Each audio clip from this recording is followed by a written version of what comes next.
सतयुग के अंतिम चरण में त्रेता का आरंभ करने वाले दो युग पुरुष महर्षि विश्वामित्र तथा भार्गव राम हुए। वे सूर्यवंश में हरिश्चंद्र तथा उनके पिता सत्यव्रत त्रिशंकु के समकालीन थे। विश्वामित्र तथा राम के पिता जगदम्नि का जन्म एक ही वर्ष में हुआ था। विश्वामित्र जगदम्नि के मामा थे। विश्वामित्र द्वारा सत्यव्रत को संरक्षण देकर इंद्र से मित्रता कराना तथा राम द्वारा देश भर में स्वेच्छाचारी राजाओं का दमन करके ऋषियों के संरक्षण में लोकप्रिय शासन की स्थापना युगांतरकारी घटनाएं थी। इसके बाद त्रेता युग में सगर, भगीरथ, रघु आदि प्रतापी सम्राट हुए। भगीरथ के समय से पहले सूख चुकी गंगा नदी को पुनः प्रवाहित किया गया। जैसे इस समय सरस्वती नदी की खोज तथा पुनः प्रवाहन करने की योजना बनाई जा रही है। त्रेता युग के अंत में सूर्यवंश में दशरथ द्वितीय के पुत्र राम ने अपने समय की सबसे शक्तिशाली राज्य लंका पर विजय प्राप्त की। स्वर्ग या त्रिटिप पर भी अपना प्रभाव स्थापित किया। महर्षि वाल्मीकि उस समय के प्रमुख मार्गदर्शन तथा नीति नियामक थे। वशिष्ठ, विश्वामित्र तथा भार्गव राम के आश्रम तथा उनके अधिष्ठाता ऋषि भी प्रभावशाली थे तथा समाज का मार्गदर्शन कर रहे थे। द्वापर युग के प्रारंभ चरण में ही सूर्यवंश का प्रभाव घटने लगा था।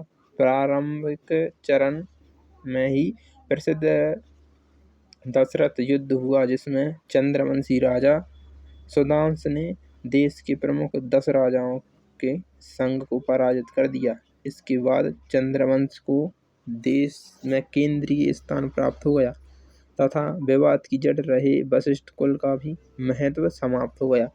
द्वापर के अंतिम चरण में महर्षि व्यास तथा योगेश्वर श्री कृष्ण जैसे महान आगमयक हुए। प्रसिद्ध महाभारत युद्ध के बाद उनके मार्गदर्शन में युधिष्ठिर एक क्षत्रिय साम्राज्य स्थापित किया। महाभारत युद्ध में अभिमन्यु द्वारा सूर्यवंश के 100वें वंशज बृहद्रथ मारे गए थे। कलयुग द्वापर के अंत में हुए महाभारत युद्ध से कलियुग प्रारंभ हुआ। कली शब्द का अर्थ ही होता है गणना। जिस समय युगाब्द के रूप में काल गणना प्रारंभ हुई वही कलयुग है। उसमें पूर्व किसी संवत को प्रयोग का कोई प्रमाणिक उल्लेख नहीं मिलता। कली का आरंभ 13 फरवरी 3902 ईस्वी पूर्व को हुआ था। यही भारतीय इतिहास तथा विश्व की सबसे प्राचीन प्रमाणिक तिथि है। 3085 युगाब्द में विक्रम संवत प्रारंभ हुआ।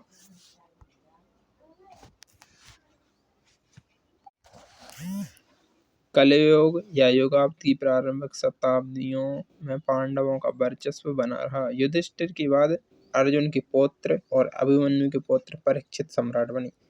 उनके बाद 6वीं पीढ़ी में नृचकनु हुए।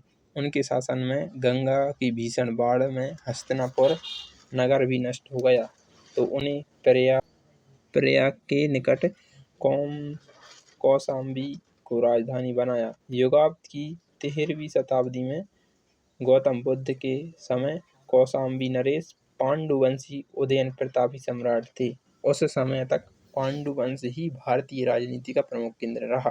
गौतम बुद्ध सूर्यवंशी शाक्य कुल में राजा सुयोधन के पुत्र सिद्धार्थ पूरे विश्व में भगवान बुद्ध के नाम से प्रसिद्ध हैं। महात्मा बुद्ध का जन्म 1295 युगाब्द में हुआ। 80 वर्ष की आयु में 1295 युगाब्द में उन्होंने शरीर छोड़ दिया। उस समय कौशल राज्य की राजधानी श्रवस्ती थी तथा सूर्यवंश नरेश प्रसेनजित उसके शासक और बुद्ध के सम्यक थे।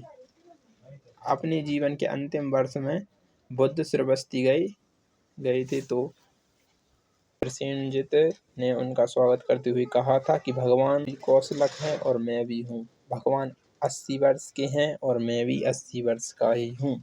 मगध। बुद्ध के बाद मगध राज्य की शक्ति बढ़ने लगी तथा शताब्दियों तक उसका वर्चस्व बना रहा तथा बुद्ध के बाद के इतिहास का केंद्रीय आधार स्तंभ मगध के राजवंश हैं। जैसे पहले सूर्यवंश युगाब्द के आरंभ के समय मगध में जरासंध के पुत्र सहदेव शासक थे। इस वंश की 22 पीढ़ियों ने 1000 वर्षों तक मगध में शासन किया। इस वंश के अंतिम राजा रिपुंजय की हत्या उनके मंत्री शुनक ने कर दी थी तथा अपने पुत्र प्रद्युम्न को राजा बना दिया। प्रद्युम्न वंश ने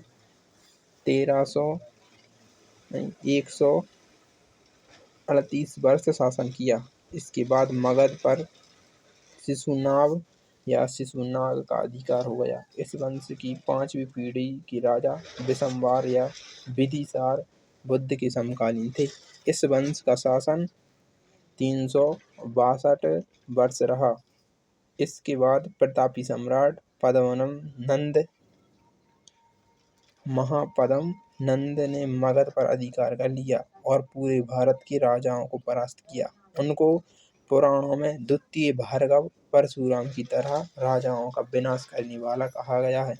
पुराण की दृष्टि में महापद्मनंद का शासन उत्तर में हिमालय से दक्षिण हिंदू महासागर तक तथा पूर्व समुद्र से पश्चिम समुद्र तक विस्तृत था। पुराणों के अनुसार इनके विस्तृत क्षेत्र का स्वामी ही एक छत्र सम्राट या चक्रवर्ती कहलाने का अधिकारी है।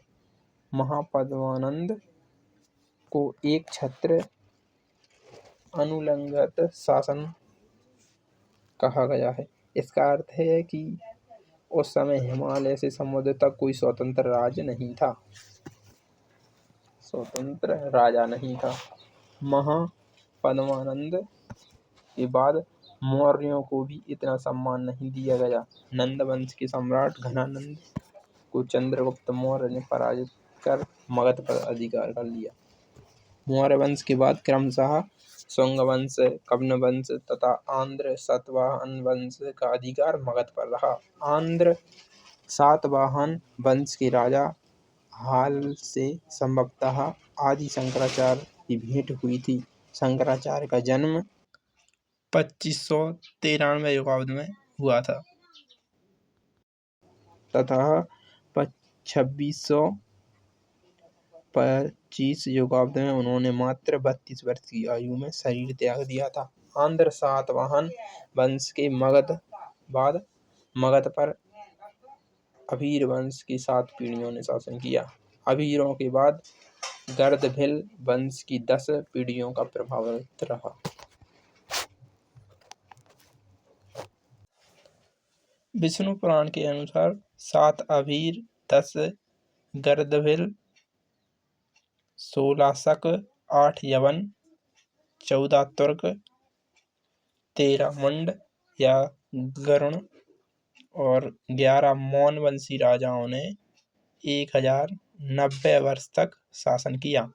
भारत के प्राचीन क्षत्रियों में यवन भी हैं, अतः इनके विदेशी होने का भ्रम नहीं होना चाहिए। मौन वंश के बाद 300 वर्षों में 11 राजा हुए। उनके बाद कौलिक यवन वंश के 10 राजाओं ने 106 वर्ष शासन किया। इस प्रकार पुराणों का इतिहास वर्णन युगाब्द की 36 शताब्दियों तक पहुंच जाता है। भविष्य पुराण में तो पृथ्वीराज चौहान तथा महोबा के युद्ध को महाभारत के समान महत्व देते हुए वर्णन किया गया है। आश्चर्य की बात यह है कि केलिंगर यवन वंश के पश्चात होने वाले गुप्त राजाओं का मात्र उल्लेख ही किया गया है। गुप्त वंशीय नरेश पौराणिक धर्म को मानने वाले थे, अतः सांप्रदायिक विरोध के कारण उपेक्षा का अनुभव नहीं लगा सकते। पुराणों का मानना है कि गुप्त राजाओं का शासन मगध में, प्रयाग तथा गंगा के तटवर्ती क्षेत्रों में था, अतः विभिन्न प्रदेशों में अनेक स्वतंत्र राजा थे। स्पष्ट है कि पुराणों में प्राचीनतम सम्राटों की तुलना में गुप्तों को क्षेत्रीय शासक ही माना गया है। जल प्रलय से महाभारत तक लगभग 100 पीढ़ियों का इतिहास उपलब्ध है। कुल पीढ़ियां इससे कुछ भी अधिक हुई या कई गुना अधिक हुई, यह अभी केवल अनुमान का विषय है। महाभारत के बाद पांडुवंश, सूर्यवंश तथा मगध के राजवंश प्रमुख रहे। गौतम बुद्ध तक मगध में 32 राजाओं का क्रमशः शासन किया। युगाब्द को कली संवत भी कहते हैं।